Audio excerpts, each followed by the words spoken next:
Esto es ACG Podcast, Voces del Negocio Ganadero. Segunda temporada.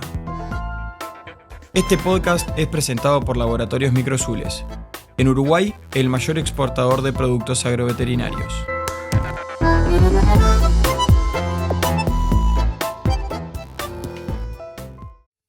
Bienvenidos todos a un nuevo episodio de ACG Podcast, Voces del Negocio Ganadero, donde, como siempre decimos, referimos y hablamos, tenemos entrevistas, conversaciones, diálogos sobre temas vinculados a la producción ganadera y a otros rubros y temas que tienen que ver directamente con el Uruguay agroexportador. Y en el día de hoy es un placer para mí tener una mesa de debate de tema mercados, escenario internacional, aranceles, exportaciones. Ya vamos a estar profundizando en algunos de estos temas. Es un gusto darle la bienvenida a Carmen Porteiro, economista, en este momento presidenta de la Unión de Exportadores del Uruguay. Carmen, bienvenida y muchas gracias por hacerte el rato por venir acá a grabar este episodio desde el estudio de Sound City en Carrasco. Muchas gracias, un placer para mí la invitación. Muchas gracias. Gracias, Carmen. Ignacio Bartesagui es director del Instituto de Negocios Internacionales de la UCU, con doctorado también en Relaciones Internacionales. Nacho, bueno, ya participaste también en lo que fue la conferencia de ACG en Agro en Punta este año y bueno, también hemos compartido algunas otras instancias profesionales, así que Nacho, gracias por hacerte el rato y venir. No, un gusto a todos, la verdad, de estar acá. Bien, perfecto. Arranco contigo, Nacho, porque como una pregunta media de apertura, en un contexto, en un escenario internacional que bueno, está extremadamente cambiante en este momento, me imagino que te lo deben consultar todo el tiempo, capaz que lo que decide mañana ya de tarde es otra cosa. Seguramente. Pero bueno, como para hacer una aproximación de lo que está sucediendo en el mundo y sobre todo de las oportunidades que puede tener Uruguay en un contexto con muchos conflictos abiertos, etcétera, o al menos ¿cuál sería para vos una forma apropiada o prudente de visualizar el contexto internacional? Bueno, definitivamente estamos en un contexto muy complicado, es un contexto muy cambiante. Te diría que yo creo que estamos en un cambio de época, que ahora lo focalizamos un poquito más en Trump, ¿no? Porque Trump es el que está cambiando las reglas de juego del comercio internacional. Pero esto viene desde antes, ¿no? Las reglas de juego las están cambiando, digamos, los republicanos y los demócratas desde tiempo atrás. Nos focalizamos en Trump porque Trump exacerbó con la aplicación de aranceles y todo lo que ya sabemos, esta situación de incertidumbre que enfrentamos.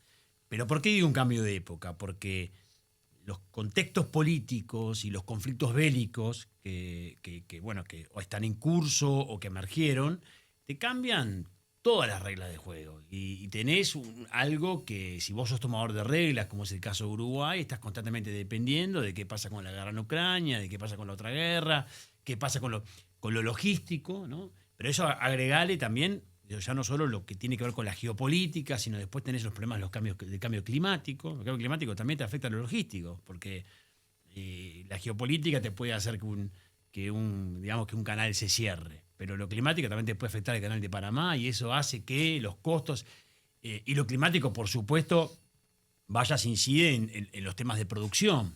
Claro. Y lo geopolítico, obviamente, en el factor oferta. Entonces, es una mezcla de factores que yo veo que nos llevan a algo nuevo que todavía no sabemos un poco en qué va a terminar, ¿no? Lo que está claro es la incertidumbre. Y ahí, en ese contexto que ya venía muy complejo, aparece Trump, que en su segunda administración va por más. En la primera ya mostró un poco lo que quería hacer, pero en la segunda viene definitivamente a revisar el sistema internacional del comercio que nos regló o que nos administró desde la Segunda Guerra Mundial en adelante. Y eso es muy complicado, porque él agarra la OMC, él agarra los principios básicos de cómo nos relacionábamos y la patea. O incumple un tratado de libre comercio. Entonces, él tiene tratado de libre comercio con Perú, con Chile, y hablar el TEMEC, ¿no? El NAFTA, ¿se acuerdan? Que está con Canadá y que dice, esto lo incumplo. ¿Por qué? Porque tengo un déficit comercial contigo. Y entonces eleva los aranceles incumpliendo tratados internacionales y además principios de la OMC. Entonces, en ese juego de incertidumbre se abren como muchos frentes. Algunos impactos por lo que está ocurriendo y algunas oportunidades. Lo que está claro es que vos tenés que moverte con mucha cintura, con mucho pragmatismo, con mucho cuidado, porque las reglas de juego pueden cambiar de un viernes a un lunes. Y ojo, que no es poca cosa que vos no pagabas un arancel adicional del 10% de Estados Unidos y de golpe lo pasás a pagar. Por supuesto que no es poca cosa, pero ¿qué pasa si eso es un 30%? Claro, O de un 50%. claro. Se puede complicar todo mucho más. Entonces yo sí tengo que resumir lo que estamos viviendo, diría, algo mucho más complejo que Trump, lo que estamos viviendo. O sea, obviamente es un cambio de época. Estamos como intentando ver cuáles son las nuevas reglas de juego. Y eso Ramiro Carmen, para los empresarios es muy complicado, porque vos no sabés qué puede pasar entre que definís un negocio hoy y el negocio termina de cerrarse en un Sí, mes. sí. Ya no te hablo de lo clásico que siempre los exportadores tienen en mente, que es el tipo de cambio. Te hablo de temas mucho más complejos. Te hablo de guerras, te hablo de mercados que se cierran, te hablo... Entonces, es bastante complejo moverse en este escenario. No quiere decir que la globalización se esté parando, ni mucho menos. La globalización sigue su marcha, pero creo que es una nueva globalización que nos exige tener como una concentración, especialmente los operadores, una concentración especial para ver si pueden adelantar alguna jugada de lo que puede venir. Una repregunta cortita antes de abrir el juego con Carmen también. Hablabas de cambio de época mucho más que época de cambios. Muchas veces con estos conflictos o con estas tensiones geopolíticas, ni que hablar de las guerras, uno puede escuchar ese comentario, esto siempre pasó o siempre hubo alguna cosa así. Mi pregunta es, ¿estamos frente a una cosa realmente distinta a lo que teníamos en los últimos años? Y sí, Toti, porque el nivel de globalización y de encadenamientos productivos y las cadenas globales de valor y la tecnología y el comercio digital, todo eso hace que, por supuesto que es como la pandemia. ¿Existieron pandemias antes que el COVID-19? Sí, pero el impacto que tuvo Claro, esta pandemia fue está distinto claro. por el nivel de interacción que tenés hoy. Entonces, todo lo que está ocurriendo ahora es nuevo. ¿Por qué? Por el nivel de interacción, porque estás en un punto máximo de la globalización y algunos dicen que ahora vamos hacia una desglobalización, hay muchos libros con esos títulos. Yo creo que no, que vamos a una nueva globalización, pero definitivamente estás en algo, a mi juicio, inédito. A mi juicio, Bien. totalmente inédito, que yo después hago para conversar, ¿no? Pero tengo la duda si lo estamos dimensionando bien. Y especialmente en países chicos, con lógicas a veces medias provinciales como tiene Uruguay, ¿viste? Que nos quedamos con la discusión chiquita o de corto plazo. Y yo creo que lo que está pasando hoy en el mundo amerita, un pensamiento con luces largas, ¿no? Un pensamiento que diga, che, esto que está pasando es muy grave. Entonces, ¿yo cómo imagino a Uruguay es como, me voy un poco de tema, pero es como el tema de los resultados de la población, ¿no? Que vamos a tener, que vamos a parar 450.000 personas en tantos años. ¿Hay una idea de qué va a hacer Uruguay con ese tema? Con la cuestión migratoria, por ejemplo. Pero ni hablar de lo que podemos discutir de la inserción. Pero la cuestión migratoria, ¿no es importante? ¿La fuerza laboral? ¿No? Entonces, yo creo que lo que está pasando en el mundo es muy complejo y no sé si nos estamos moviendo a la velocidad de esos cambios que te pasan por arriba. Porque capaz vos sos un tomador de reglas, sos muy chiquitito. Claro. No claro. vas a discutir las nuevas reglas de juego. Entonces, ¿qué queremos hacer? ¿Para dónde queremos ir? ¿Cómo vamos a reaccionar? ¿Cuáles son las oportunidades en este escenario? ¿Sobre qué te vas a sentar? ¿No? Para decir Uruguay destaca acá y me siento sobre esto para posicionarme en la inserción internacional. Yo no sé no quiero ser negativo, pero yo no siento que esa discusión se esté dando, ¿no? Me la dejás picando, ya vuelvo contigo. Carmen, ¿cómo lo ves vos? ¿Cómo lo ven desde la Unión de Exportadores del Uruguay a este contexto en el cual, obviamente todo lo que decía Nacho, ¿no? Uruguay como tomador de precios, Uruguay como país agroexportador, ¿cómo lo están viendo? La realidad es que no te dan los Exceles para calcular los escenarios. En un resumen, la situación que describe Ignacio, bajada al nivel de los negocios puntuales, es muy difícil. Imagínate en una barrida la cantidad de variables que te mencionó, que dijo al pasar el tema del tipo de cambio, pero el tema de negocios concertados, que tenés incertidumbre hasta de cuánto de ese precio que acordaste te puede llegar a vos. Temas de inserción internacional en el que no estamos solos, porque es cómo se inserta Uruguay o cómo se va moviendo Uruguay y cómo se va moviendo cada uno de los países. Nosotros tenemos que visualizar también que hay países que tienen ofertas exportables bastante parecidas a las nuestras, con esquemas de productos en las mismas zafras, con las mismas temporalidades, que también se están moviendo y también están jugando y están consiguiendo de repente acuerdos de una forma más rápida de la que está haciendo Uruguay en el contexto en que nos toca movernos. Entonces, está la situación de los cambios que se están dando cómo reaccionamos nosotros, cómo reacciona el resto del mundo y las variables locales también cómo nos empiezan a impactar. Pensemos por un minuto cómo van conectándose el resto de los países y cómo se van moviendo las tasas de crecimiento de los países del mundo. Eso termina siendo al cómo podemos hacer negocios y si los negocios que tenemos pueden seguir su camino de desarrollo. Una empresa que tuviera un determinado volumen exportable a un país que empieza, o pongamos China por poner un ejemplo, con las proyecciones de crecimiento. ¿Cómo afectan las medidas o esta guerra comercial con Estados Unidos? ¿Cómo afecta su tasa de crecimiento? Y cómo en esa medida los negocios con Uruguay, en forma directa o en forma indirecta.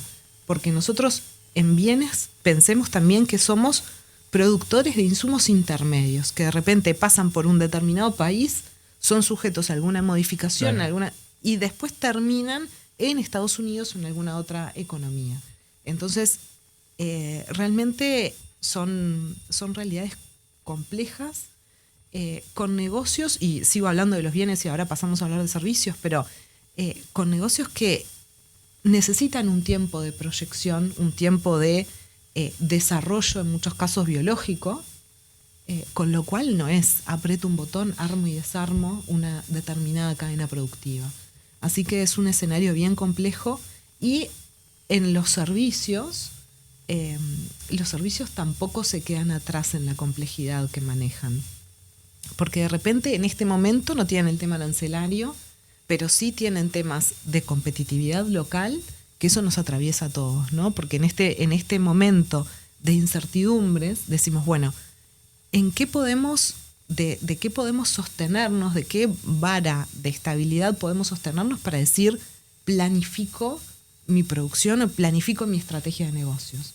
Y bueno, y ahí tenemos que pensar en la economía local, tenemos que pensar en las reglas de juego locales y todo eso, cómo nos va afectando y cómo va tomando curso en nuestras cadenas de inversión, Claro. o en nuestras lógicas de inversión. Está claro. Me interesa preguntarte, hemos tenido un primer semestre muy movido. Uh-huh. ¿Eso se ha notado, por ejemplo, bueno, Ignacio lo decía, acuerdos que por ahí puedan estar, pienso por ejemplo acuerdos de largo plazo como la forestación o cuestiones que tengan que ver con contratos que están cerrados hacia adelante, ¿se han tenido que revisar o ha habido mucha volatilidad frente a eso o por ahora eso está bastante tranquilo? A ver, las cifras de exportación vienen en crecimiento en este primer semestre. Sí. O sea que los negocios en estos primeros meses del año se han podido concertar. Tenemos diferentes... A ver, el sector exportador de Uruguay es sumamente heterogéneo, tenemos realidades distintas, tenemos realidades en las que los volúmenes han caído un poco, pero han compensado en precios, porque también están todos los movimientos de los precios internacionales que se han detonado a partir de estas situaciones. Entonces, tenemos sectores con disminuciones de cantidad colocada, pero sí con mejores en los precios, que ha ayudado a que los dólares exportados en este primer semestre hayan seguido creciendo. Lo que sí no tenemos un parámetro, lo que tenemos es olfato o conversaciones, de decir, inversiones que estaban en análisis quedan en el análisis y no se han materializado por el momento. Todo ese impacto que no es posible de medir a priori, Claro. Sabemos que está. Hay que ver Está claro. hasta cuándo, ¿no? Hay como una gran incertidumbre, en definitiva, mucha gente esperando a ver qué es lo que sucede. Para agregar a lo que decías, Carmen, 4% de crecimiento interanual de las Exactamente. exportaciones, según datos que publicaron ustedes y Uruguay 21. Me interesa hablar bastante del tema Estados Unidos y Trump, pero antes quiero ir contigo, Nacho, con un concepto más general, que es una pregunta que te he visto responderla en algunos lados, pero que todo el mundo se lo hace. ¿Es factible pensar en este momento en un conflicto bélico que pueda llegar a ser una tercera guerra mundial? No, yo creo que no. No. Pero no porque me parece que son conceptos de otra época. El mundo cambió mucho, entonces esto de la Guerra Fría o una nueva guerra mundial me parece que no está en el escenario. Lo que sí vamos a tener son muchos conflictos.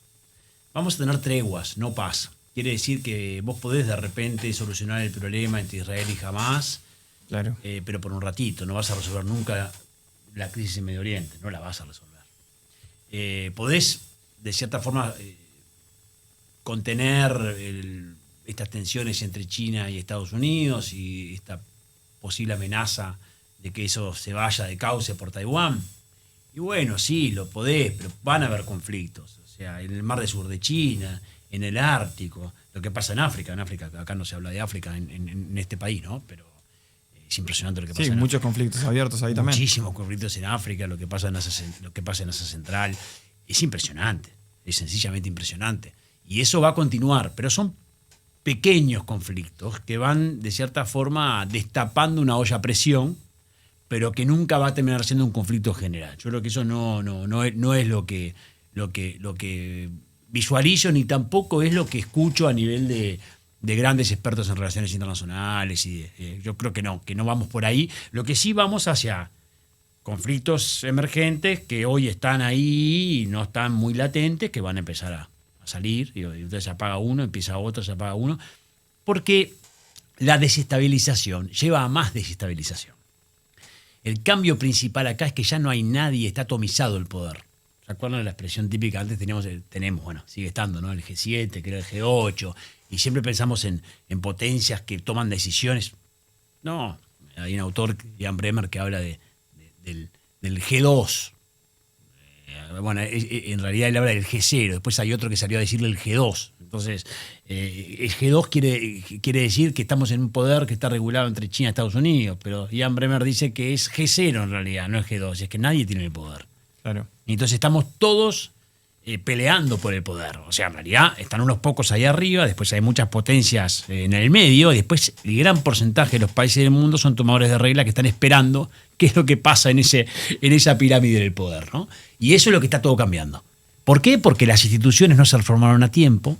Entonces, las economías emergentes y las nuevas economías que están por fuera empezaron a generar sus propias instituciones y sus propias reglas de juego. Entonces hoy todo el mundo se da cuenta que es el momento para dar el paso. ¿Por qué? Porque Estados Unidos está débil. Entonces yo te resumo mi gran preocupación en esto de la Tercera Guerra Mundial o no. La crisis que sufre Estados Unidos, institucional, democrática y de poder proyectado a nivel mundial, es lo más grave que está pasando a nivel internacional. Y a eso le agregás un quiebre entre Occidente, digamos, un Occidente que ya no cree. O sea, aliados estratégicos de Estados Unidos como Europa. O el propio Reino Unido, claro, o Japón o Corea del Sur, que te dicen, y este señor quiere una estrategia de alianza y quiere ser, y me pone 50% de arancel, 30% de arancel, o no va adelante con esa asociación histórica que tuvimos. Eso que rompe Trump es gravísimo. Porque eso, ¿qué hace? Habilita a que el resto del mundo que quiere cambiar las reglas de juego avance. Y eso es lo que está pasando. Está claro. Obviamente este podcast lo escucha mucha gente vinculada al sector productivo de un país agroexportador. Gente que no esté vinculada al sector productivo también vive en un país agroexportador y que su economía se sustenta en gran medida en función de eso. Y hoy decías, quizá no estamos viendo esto de la forma en la que hay que verlo, porque también imagino que con aquel viejo dicho, a agua revuelta ganancia de pescadores, pero cuando se generan todo este tipo de cuestiones, seguramente habrán cosas que se complican, pero también surgen oportunidades, sobre todo para un país como Uruguay, que es exportador de materias primas, de alimentos, de energía, etc. Sí. ¿Por qué decías hoy que no lo estamos viendo de la forma más correcta o de la forma más inteligente? No sé cómo lo querés abrir. Porque yo creo que los pilares de una política de Estado, primero que nos hemos jactado toda la vida de que en este país hay políticas de Estado. Hay algunas políticas de Estado, pero no es un país que se caracterice por tener una visión de política de Estado. No, vamos, cada 4 o 5 años estamos cambiando muchas cosas. Si gana uno, gana otro. Está muy bien, eso es la democracia. Pero siendo tan chiquitos, deberíamos tener una visión un poquito más de largo plazo. Entonces yo te pregunto, ¿tenemos claro qué queremos ser de aquí al 2050? Más allá de la organización, más allá del mundial. Lo único que hay consenso es cuando hablamos de fútbol, sí, ¿no? La selección, el estadio, el mundial, sí. Pero queremos productivamente, ¿para dónde vamos? Vamos a hacer un hub tecnológico, vamos a jugar un rol en la seguridad alimentaria, vamos a ser los reyes de la sostenibilidad. ¿Qué vamos a hacer? ¿Vamos a ir para el lado de los servicios? ¿Qué vamos a potenciar para el lado de los servicios? Yo no sé si esto se está discutiendo, porque vos a partir de ese debate, después tenés que tomar otro tipo de medidas, que tienen que ver con los pilares de inserción. aperturas sanitarias y fitosanitarias, todo lo que tiene que ver con los acuerdos comerciales, que es una discusión que tú ya no das porque la dejaste en manos de otros y nadie quiere discutir, cómo solucionás ese problema de apertura que Uruguay tiene, ¿no? Y la promoción comercial y la inteligencia comercial, ¿no? O sea, cómo ayudás a las empresas exportadoras a adelantarse en dónde están las oportunidades. En Uruguay los diarios hablan de Indonesia y se refieren a Indonesia como un mercado exótico. No, ya deberíamos tener claro qué vamos a hacer con Indonesia. ¿Cómo es un mercado exótico? Hay que explicarle al agroexportador y al productor que tiene la cantidad de gente que hay, ¿no? que tiene Además, 280 millones de personas Indonesia, cosa que por supuesto en Uruguay la gente no sabe.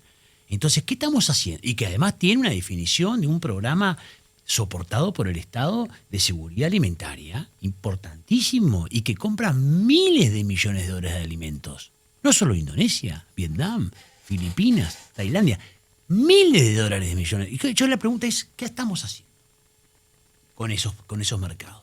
Y yo no lo veo. Lo que veo es, obviamente, un reclamo, por supuesto, sin lugar a dudas, de las cámaras, de la Unión de Exportadores.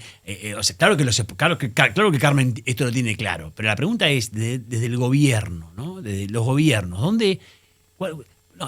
Uruguay 21, las ferias. Está muy bien, pero estoy hablando de otra cosa yo. Estoy hablando de que discutamos realmente cómo nos vemos desde el punto de vista productivo dentro de 40, 50 años y qué va a pasar en el mundo dentro de 40, 50 años. Porque ahora estás discutiendo un producto que de repente, porque además está el tema, primero lo que decía Carmen de los servicios, ¿no? Que hay un autor que se llama Patrick Law que habla de la servicificación de los bienes. Tenemos que empezar a entender que los bienes ya son bienes y servicios, no son solo bienes. Entonces eso hace todo mucho más complejo. Pero después tenés que imaginar que muchos productos van a dejar de existir. La transformación que puede tener los alimentos. Claro. Entonces, ¿vos qué rol vas a jugar con los alimentos y con los sintéticos en los alimentos y la tecnología asociada a los alimentos? Uruguay, ¿qué rol está jugando ahí? ¿O qué rol pretende jugar? Yo creo que eso no lo estamos viendo porque estamos en una especie de statu quo y de comodidad de un país que tiene, ¿no? Esa estabilidad, que es una estabilidad, como decía el artículo de Economist, que dice, lo malo que tiene Uruguay es su estabilidad, porque esa estabilidad nos hace que nos quedamos y nos cuesta pensar mucho. Siempre nos costó, decía los libros de Pascal, siempre lo dijeron, ¿te acordás, Carmen? Nos cuesta mucho pensar en clave de futuro en Uruguay, ¿eh? Tenemos como una aversión a eso. Ahí abriendo la cancha para vos, Carmen, porque me gustaría saber qué pensás de lo que dijo Nacho. Y se me ocurre, por ejemplo, una polémica que ha habido en el último tiempo con el agregar valor en Uruguay. Cuánto más caro es agregar valor y terminar exportando un producto industrializado frente a, se me ocurre, por ejemplo, ganado en pie, exportación de arroz cáscara, etcétera. Y cómo ves ese objetivo de Uruguay como país, si está claro o no respecto a lo que decía Nacho. Es interesantísimo, varios puntos, porque aparte, tenemos que tener en consideración de que todos estos factores no son de la noche a la mañana. Rescato el tema de la sostenibilidad. Nosotros no podemos ir con la sostenibilidad en función de lo que demande o deje de demandar un determinado destino. Tenemos que plantear la sostenibilidad como una estrategia de país. Y creo que en función de eso y de la convicción y de no solamente la voluntad política, la voluntad individual de las organizaciones, sino también los presupuestos asignados. Porque hablamos de sostenibilidad y a veces pensamos solo en medio ambiente y en realidad engloba más porque está la parte social y está la parte de gobernanza de cada una de las organizaciones, que eso es importante que se conozca. Trabajar en medio ambiente no es lo único que se valora a nivel de mercado. Y ¿qué tenemos materializado a partir del trabajo de Uruguay en sostenibilidad? El trabajo de Uruguay y el trabajo de las empresas uruguayas. Por ejemplo, para la normativa EUDR, que hayamos sido el único país del Mercosur calificado como low risk. Eso nos baja bastante todo lo que hay que presentar o todo lo que el importador en la Unión Europea tiene que presentar de aval de parte de los productos uruguayos que entren a la Unión sobre la trazabilidad y sobre que provengan de áreas donde no fue deforestado desde 2020. Entonces, ¿En qué se materializa? ¿En qué aspecto positivo se materializa Claro. el trabajo de las empresas uruguayas? Bueno, ese es un ejemplo. Ahora, en muchos otros factores, pensemos en temas de tecnología. Los temas de tecnología vinculados a la demografía y a los flujos migratorios y a algo que traes vos ahora, a la productividad y a los costos de agregar valor. Nosotros estamos, además de todos los impactos de inserción internacional, atravesando un momento de cambios y de disrupciones tecnológicas a una velocidad exponencial. De la misma manera que nos levantamos con novedades arancelarias, nos levantamos con novedades de nuevas implementaciones, de desarrollos de tecnologías, una ebullición de lo que empezamos a llamar el ecosistema innovador acá en Uruguay, con cantidad de emprendedores que están haciendo cosas espectaculares y también en el exterior. Y lo que vemos es mucha dificultad en las empresas que están con el Excel explotado haciendo los escenarios de a ver qué pasa hoy y mañana con la economía y con la rentabilidad de las organizaciones, tratando de ponerse a pensar cómo implementar una determinada tecnología y qué cambio le va a generar en su esquema de producción.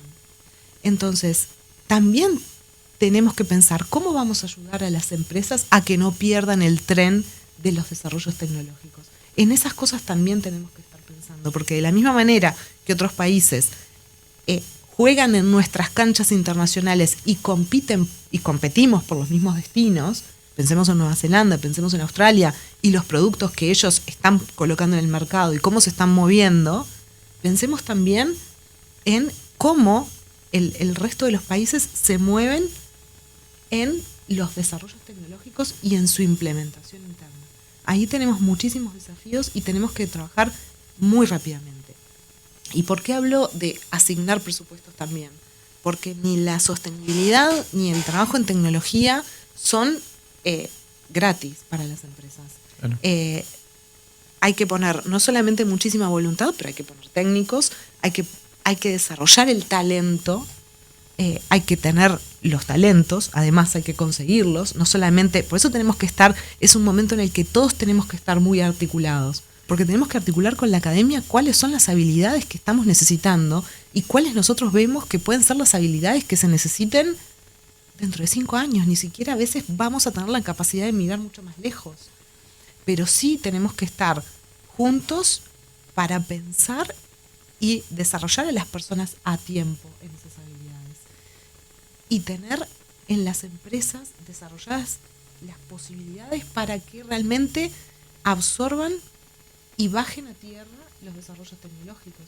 Y para eso muchas veces pensemos que en el esquema exportador del Uruguay hay una base muy importante de pymes y esas pymes no las podemos dejar solas generando presupuesto, habilidades, abriendo mercados. Necesitan incentivos positivos, necesitan colaboración, necesitan mucho más que una ida a una feria, necesitan un acompañamiento global y que todos los que podemos aportar estemos bien articulados y en sinergia para impulsarlos y para que no queden desgastados buscando en 5 ventanillas lo que necesitan para llegar. Está claro. Hablemos ahora puntualmente de Estados Unidos y de Trump. Arranco, si querés, contigo, Carmen. Por ejemplo, lo que tiene que ver con la exportación de carne vacuna. Recién hablábamos de la exportación de bienes y del crecimiento interanual. La exportación de carne vacuna en los últimos meses, Estados Unidos volvió a ser el principal destino. Bueno, en realidad Estados Unidos, Canadá y México, pero fundamentalmente la participación de Estados Unidos, desplazando a China al segundo lugar. Están bastante repartidos casi en tercios, con Europa siendo el otro tercio. Pero toda esta guerra comercial agresiva, como todos lo sabemos de Trump, ¿cómo ven los desafíos ahí?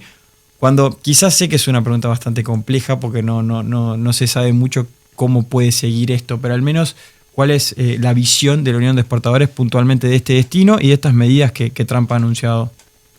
A ver, nosotros al inicio de todos los anuncios realmente fuimos muy lo más cautos posibles en las declaraciones porque, como decía Ignacio al principio también, el nivel de incertidumbre fue enorme. Hemos llegado como a un nivel de cierta estabilización. Ahora tenemos los anuncios o las investigaciones que se podrían dar en el mercado de Brasil por parte de Estados Unidos.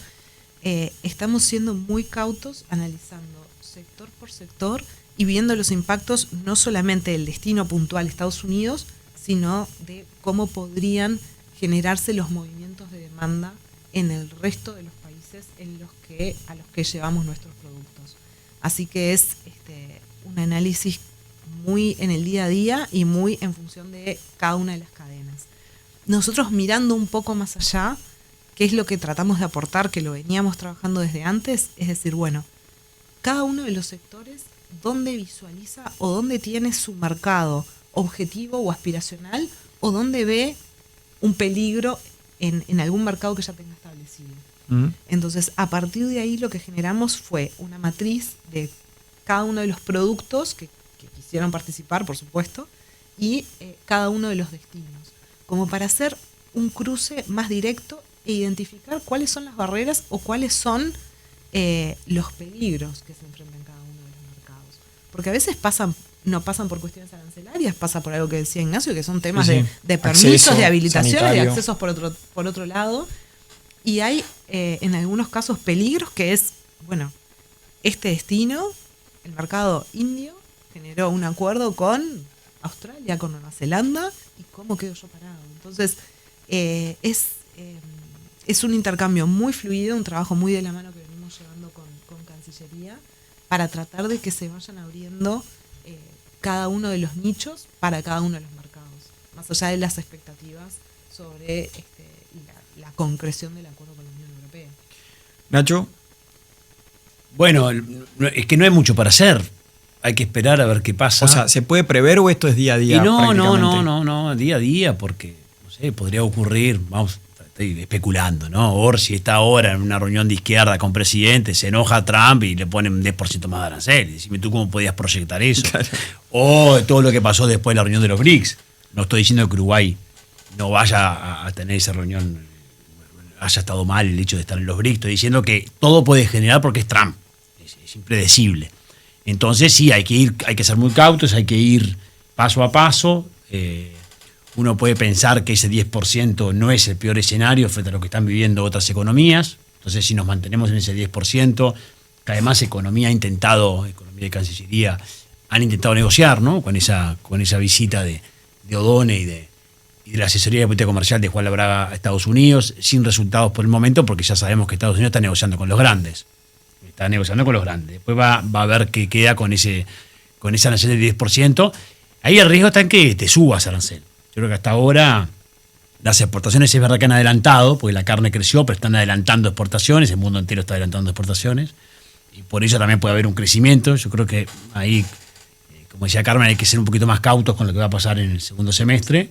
Y por supuesto, ni hablar de las inversiones o las grandes decisiones con esta incertidumbre. Uno dice, bueno, y si espera un poco, porque ¿qué es lo más importante de entender acá? ¿Esto es Trump o es algo más? ¿Esperamos un ratito y ya volvemos a la normalidad o esto vino para quedarse? ¿Y qué nivel de reforma quiere Trump?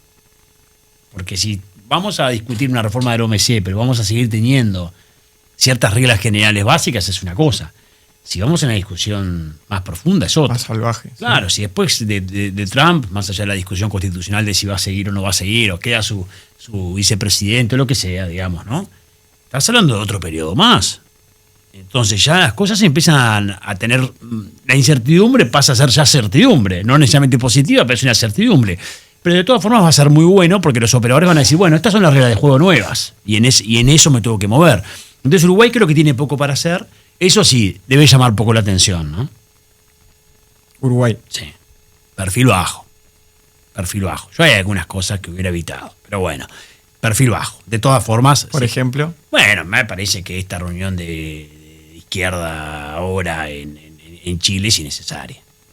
Es innecesaria. Con un presidente español que está en su peor momento de popularidad por las cuestiones internas, con un Lula que viene de ser realmente castigado con la amenaza de un arancel de 50% estrictamente por temas políticos, porque ahí está lo de Trump con Bolsonaro, ¿no? Y el tema interna.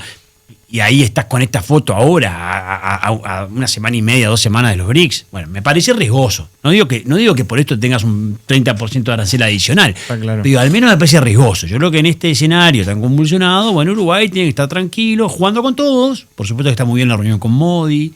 Ojalá se concrete esa visita de Modi, primer ministro de India. Modi, primer ministro de India. Está muy bien que logres reuniones con Vietnam y que mires. Sí, eso Uruguay tiene que hacerlo. Uruguay tiene que diversificar. Y lo está haciendo a nivel de estas reuniones porque no le queda otra que esperar. ¿Qué es lo que decía Carmen? ¿Qué estamos esperando todos? El acuerdo con la Unión Europea. ¿Qué hay? Bueno, ahí justamente me das el pie porque ya acercándonos al final me quedan 2 temas para poner sobre la mesa con ustedes. Primero, Mercosur. Mercosur sí, Mercosur no lo pondría de esa forma, sino hasta qué punto Uruguay puede negociar dentro del bloque o fuera. Después voy a ir con alguna pregunta más específica, pero puntualmente con esta gran incertidumbre que hay de si efectivamente podemos ver viable ese acuerdo con la Unión Europea o va a ser una de esas otras veces en las que se habló mucho pero no se llegó a nada. ¿Cómo lo ves vos? Mira, yo creo que el acuerdo con la Unión Europea está cerca de pasar, no por nosotros, y no por... claro, no, porque...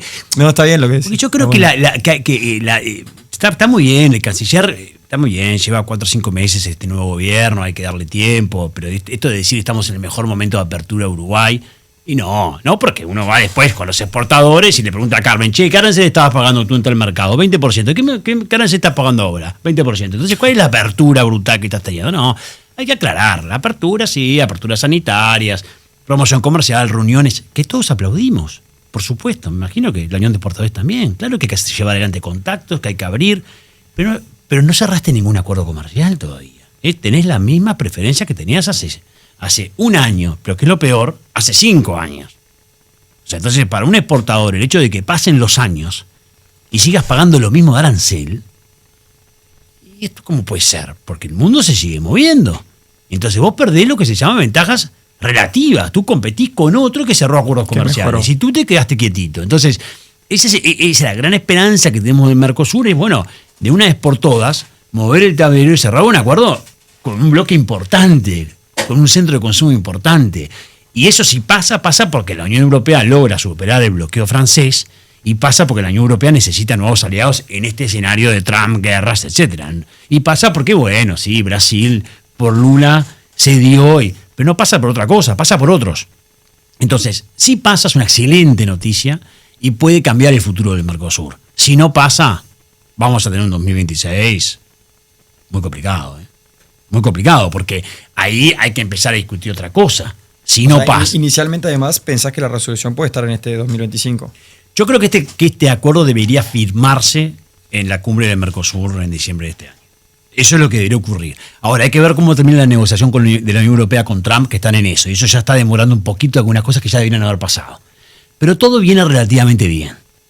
Todo viene relativamente bien. Ahora, tiene que darse, porque ya nos dijeron muchas veces que esto venía bien. Esto es un gran romance que lleva más de 20 años, estamos todos cansados de escucharlo ya. O sea, tiene que cerrarse, firmarse, mejor dicho, y empezar los procesos de incorporación. Se anunció ahora el cierre del EFTA, está muy bien, porque también es un mercado más pequeño, pero es una señal. Ojalá entre en vigor el de Singapur.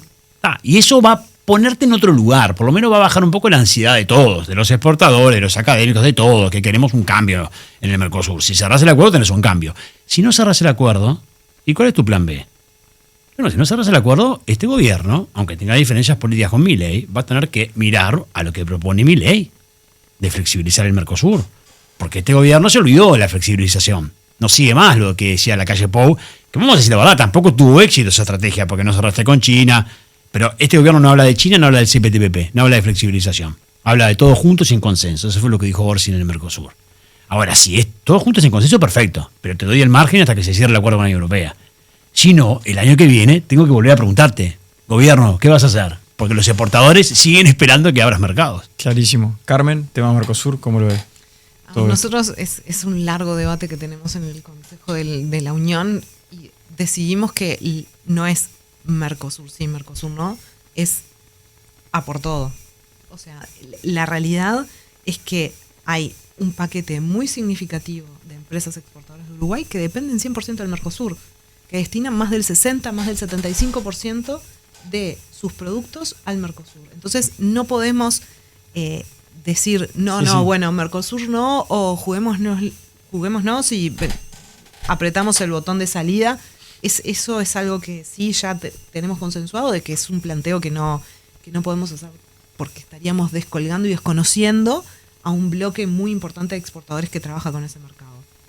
Lo que sí coincidimos plenamente es que tenemos que ir por más acuerdos. Nosotros, hay una dirección de Mercosur dentro de Cancillería con la que trabajamos, y en este momento lo que estamos planteando es, bueno, en la próxima reunión, por favor, planteen negociaciones con tales y tales destinos. En tales destinos tenemos más riesgos. Prestemos atención a cómo se están moviendo tales o cuales otros países. Entonces, hoy lo que estamos tratando de hacer es proveer la información más al día posible, porque estamos en un contexto de muchísimo movimiento y mucha preocupación también. O sea, nosotros seguimos con la expectativa puesta de que este año sí va a ser el año de la Unión Europea. Celebramos mucho el tema de justamente el low risk, pensando en que y teniendo confianza de que vamos a poder dar ese paso, y que además después Uruguay va a ser el primer país en ratificarlo internamente y empezar a hacer uso, digamos, de esas desgravaciones paulatinas que se irían dando. Realmente creo que como sector lo necesitamos. Hay un tema que está todos los días arriba de la mesa, y que es la tasa de crecimiento de Uruguay. Estábamos hablando hace un rato del crecimiento de otros países y no estábamos hablando de la nuestra. Uruguay depende de qué grandes proyectos tenemos en el corto plazo. Y además pensemos que un proyecto, entre que se implementa y empieza a dar sus frutos, pensemos en el sistema de la forestación. Hoy, bueno, este semestre se ha corrido la celulosa del primer escalón, pero en el cierre del año pasado fue el primer producto. Estructuralmente está armado para exactamente. hacer. Entonces, ¿qué otras inversiones de gran porte tenemos y qué tiempo después te llevan para que realmente te baje en 1 punto, 2 puntos de PBI? Entonces, yo siempre digo, necesitamos tractores, capaz que en este contexto se va, pero necesitamos esos empujes grandes. Bueno, ojalá la concreción de la Unión Europea nos dé algo que porque también se abre no solo lo comercial, sino también una eventual esperanza sobre el flujo de inversiones. Entonces pensemos en eso también. Y tenemos que estar pensando en los convenios para evitar la doble imposición. Porque tenemos que hablar de aranceles, pero tenemos que asegurarnos después de que las inversiones tengan las reglas de juego claras y convenientes para que realmente se puedan establecer con confianza en Uruguay. Y como hablamos de esto, hablamos también de las medidas económicas que dinamicen esas inversiones. Es un grupo de temas importantes. Perdón la interrupción. No. El ministro Odone ha hablado mucho, por ejemplo, del tema del crecimiento. Imagino que va un poco en línea de lo que estaba mencionando Carmen. Como último tema para plantearle a los dos, es el mismo tema con una pregunta distinta para cada uno, que tiene que ver con la última administración. Avanzó en un poco lo que decía Nacho, por lo menos en abrir conversaciones con un eventual TLC con China, que eso parece estar muy frío, sí. El Transpacífico, muchas negociaciones bilaterales con muchos países del sudeste asiático, con Indonesia, Malasia, Filipinas, etc. La pregunta es, desde la Unión de Exportadores, ¿ven puntualmente alguno particular que digan este sería especialmente importante avanzar? Y a Nacho, si alguno de esos ves como viable, o sea, lograble, es decir, por ejemplo, la solicitud del Transpacífico, bueno, el Transpacífico, por ejemplo, ¿está cerca o más o menos? Carmen. Mi respuesta va a ser muy sencilla. Nosotros somos de sí a todo.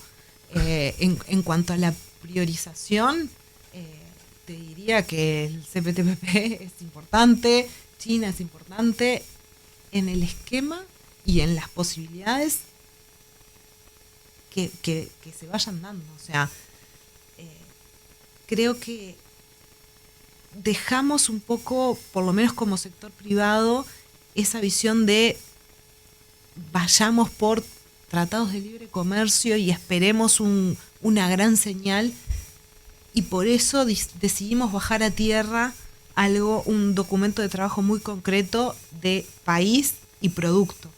Porque cuando caemos en los grandes TLC, de repente estamos, TLC o como quieras llamarlos, pero negociaciones de largo aliento, vamos a llamarle, vamos por mucho, demoramos y a veces venimos con poco o con nada. Entonces, en cierta forma, creo que esto que estamos planteando ahora, no te digo que es por el descreimiento, pero sí por un sentido de la practicidad. De decir, a ver, somos un país chico, con determinadas capacidades de producción, con determinados proyectos instalados que se están ampliando o determinados proyectos por venir. Apuntemos a eso. Quizás es muy poco, te reconozco que es muy poco ambicioso desde lo discursivo, pero si lees la lista de países y lees la lista de productos, cuando lo reciben las autoridades, dicen, wow, esto, priorizámelo. Entonces, vamos como en capas, y ahí es donde caemos en, bueno, para nosotros, como gremial, priorizar significa que tengo que elegir un producto que sea mejor para el país. No está dentro de mis posibilidades. Yo, como sector privado, es todo esto. Básicamente, en función de la realidad, más que pensar en un gran acuerdo de un TLC, decir, por ejemplo, la lengua o el mondongo, se abre un país de Asia y eso ya es muchísimo para Uruguay. Exactamente. Bien. Nacho, ¿qué es más viable de todo esto que está sobre la mesa? No, lo que dice Carmen es pragmatismo puro. ¿Pero por qué? Lo dice y tiene mucho sentido que la Unión de Exportadores lo diga. Es porque no tomás las decisiones vos. Claro. Entonces, de lo que tomás las decisiones, lo que dice Carmen es, hacémelo. O sea, la apertura sanitaria es tuya. Trabaja en esto. Acuerdos de servicios, ¿por qué no tenemos acuerdos de servicios? ¿No? Lo que decías de doble imposición. El repaso que por país, que a veces yo hago por país con algunos embajadores ahí, ¿qué está atrasado con este país? Es increíble la cantidad de MOUs que están atrasados. O sea, a veces pasa que países grandes le recuerdan a Uruguay, che, podríamos hacer esto, esto y esto, y Uruguay no lo hace. ¿Por qué? Insólito. A veces tenemos todo esto que decías, Dodone. Entonces está el pilar de costos operativos. Pues no vamos a ponernos a hablar ahora de la reforma de la educación, la reforma del Estado. Son entelequias que nadie sabe eso, en qué va a terminar. Bueno, vamos al operativo. O'Donnell dio una pincelada buena a eso. Serán 20 millones, queremos más. Yo quería la eliminación de la tasa consular. Pero bueno, está. Eso, ahí te metes con el fisco en un momento. Me imagino que vos también. Pero no se dio. Pero lo que se dio está muy bien. Está muy bien, porque ahí lo podés hacer vos. No importa Mercosur y Mercosur no, porque es obvio que mi posición de Mercosur es un poco distinta a la que puede tener una gremial como la Unión de Exportadores. Por supuesto, porque hay muchos que exportan ahí. Mi punto es que es todo negociable en el Mercosur y también va a ser negociable el futuro de Uruguay en el Mercosur. Pero eso es una discusión que no tenemos tiempo para tenerla hoy, ¿no? Lo que está claro es que vos decís, bueno, voy por lo sanitario, voy por la promoción comercial, que es un pilar de Uruguay, o la facilitación del comercio en general, donde realmente ahí está. Y todo eso es lo que podés hacer. ¿Por qué? Porque lo demás no depende de vos. No depende de vos. O sea, Uruguay no tiene en este momento soberanía en su política comercial en el sentido de los tratados de libre comercio, que son los instrumentos que tienen el mayor impacto en las corrientes de exportación, importación, bienes, servicios, y eso asociado a inversiones, estándares. Eso se sigue negociando así en el mundo. Entonces vos te quedás con lo que podés hacer, que me muevo acá, porque eso depende de otro. ¿De quién depende? ¿De Brasil o del otro que quiera? Entonces, lo que sí me quedo con algo que decía Carmen también interesante es ¿por qué no hablar de ciertas cosas, no? Porque más allá, si vos te fijás en lo que dijo Orsi respecto a la apertura internacional de Uruguay, dijo Asia-Pacífico en unidad y consenso. ¿Qué quiere decir eso? No avanzar. Unidad y consenso en el Mercosur justamente es lo que no hay. Claro. Entonces, ¿vos vas a tener unidad y consenso con China? ¿Por qué Uruguay no habló de China en la cumbre del Mercosur? ¿Por qué no habló de Indonesia? ¿Por qué no habló del CPTPP? ¿Por qué hace 2 días acaba de hacer público el canciller Lubetkin que el CPTPP está lejísimo porque muchos países no sabían ni que Uruguay quería ingresar? Lo dijo así en los medios. Entonces, uno queda mirando eso y dice, che, todavía que no tengo yo la potestad de poder cerrar acuerdos comerciales, todavía me enfrento a que dudo de lo que se venía haciendo con un país chico. No dudo, y seguí avanzando, con todos, como decía acá, con todos. presionar el Mercosur para que se abra, presionar el Mercosur para que se flexibilice. No estamos hablando de Mercosur sí o Mercosur no. Nunca fue la apuesta. La apuesta fue que te dejen hacer algo o que puedas, ¿no? Entonces, si tenés a Milei que plantea eso, ¿por qué no? No, porque por razones políticas va por Lula, obvio. Pero yo lo que digo es que no, en esto tenemos que ser todos muy pragmáticos. No es político. Esto es económico y comercial. Tenés que abrirte al mundo como sea.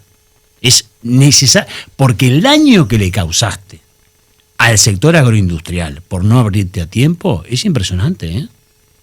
Es uno de los grandes problemas del sector y lo que además te Eso perdiste. explica en cierta medida también el crecimiento de Uruguay, ¿no? Lo que hablaba el ministro. Por supuesto. Ponele que eso puede ser un poquito más complejo porque el crecimiento de largo plazo que queremos tener y que sueña Odone, sin reformas estructurales es bastante complicado. Bueno, pero ahí también es como que, obviamente, les hago la invitación a otro día a hablar de esto porque es otro tema, pero lo hemos hablado mucho acá en ACG Podcast, que es el tema de, bueno, qué tan viables son que alguien haga esas reformas estructurales, o cuando hablamos del dólar, qué tan viable es que sea un dólar amigable con el sector agroexportador. Bueno, ¿qué de todo más viable? No, lo que pasa que, a ver, si miramos las discusiones que se tuvieron en campaña, yo te diría que no esperábamos que eso iba a pasar en los próximos años. Fue una campaña mala, de discusiones muy poco de largo plazo.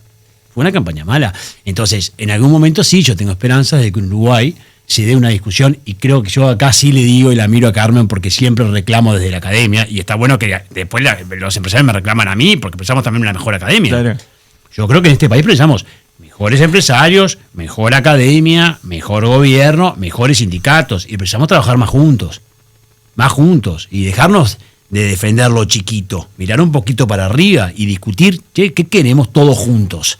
Y eso me parece que es algo cultural que nos restringe, y que entonces no, lo que dice Ignacio, no, lo que dice Carmen, no, lo que dice el PIT-CNT. No, che, tenemos que en algún momento, alguien tiene que venir a marcarnos algo fuerte, si no, ¿saben qué? El Uruguay que dicen que no se reforma, se va a reformar.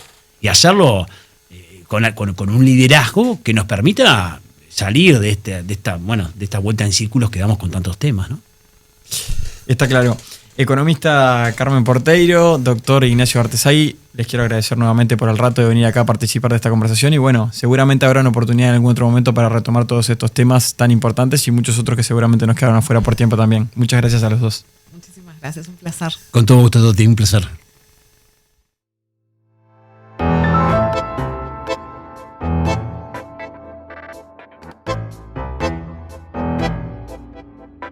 Este podcast es presentado por Laboratorios Microsules. En Uruguay, el mayor exportador de productos agroveterinarios.